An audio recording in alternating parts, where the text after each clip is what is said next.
Wandbrett über dem Berta ihrem Bett. Du musst aber pressieren. Und wenn ich die eingetrieben habe, dann sollst du den Topf wieder zurückbringen.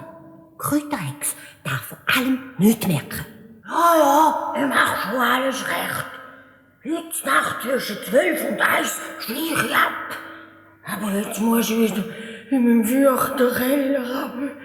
Ui, ui, ui, ui, ui. Also, bis später, meine Ex. Und danke vielmals für alles.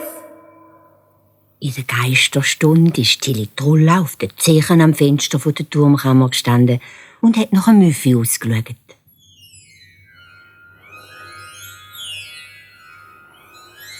Endlich ist etwas Weisses über den Wald geschwebt, durchs Fenster rein, und dann ist der Müffi neben der Tilly Trulla gestanden. Er hat gekeucht.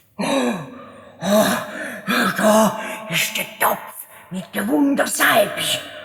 Es ist gar nicht so einfach gewesen.